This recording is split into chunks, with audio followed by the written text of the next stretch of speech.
Hello বন্ধুরা, দেখো কুমড়ো শাক দিয়ে আর নানা রকম তরকারি আর মুগ ডাল দিয়ে একটা রান্না করব নিরামিষ।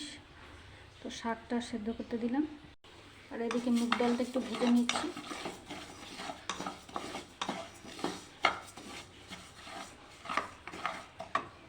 ডালটা ভাজা হয়ে গেছে, মুগ ডালটাও সেদ্ধ করে নিয়েছি।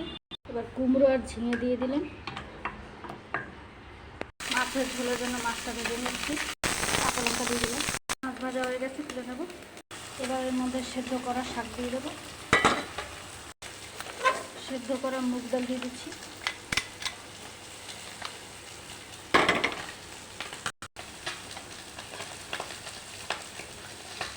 হলুদ গুঁড়ো দিয়ে দিলাম।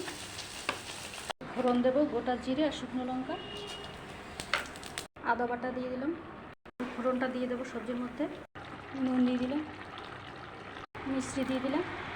আর ওই কড়াইটাতেই গোটা জিরে ফোড়ন দিয়ে দিলাম মাছের ঝোল করার জন্য। মশলা দেওয়ার আগে একটু জল দিয়ে দেবো যাতে মশলাটা পুড়ে না যায়। হলুদ আর জিরে গুঁড়ো দিয়ে দিলাম, কাঁচা লঙ্কা দিয়ে দিচ্ছি। এবারে জল দিয়ে দেবো, নুন দিয়ে দিলাম, ভাজা মাছটা দিয়ে দেবো।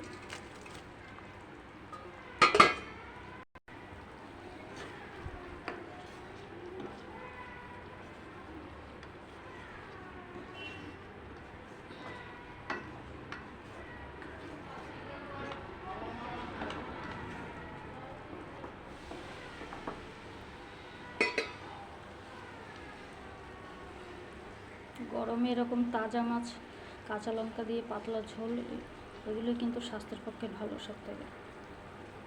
আর নিরামিষ সবজি, চিংড়ি মাছ তো একটা মরা মাছ, তারপর আরও অনেক বড় বড় মাছ আছে, এগুলো খাওয়া উচিত না।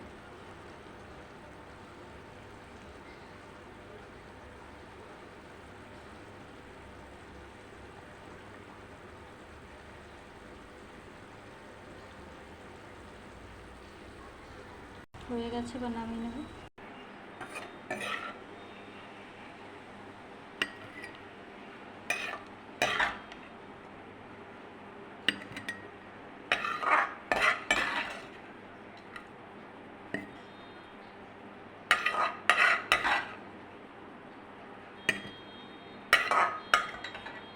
তো ভিডিওটা ভালো লাগলে অবশ্যই লাইক কমেন্ট শেয়ার করে দিও আর আমার চ্যানেলটা সাবস্ক্রাইব করে দিও।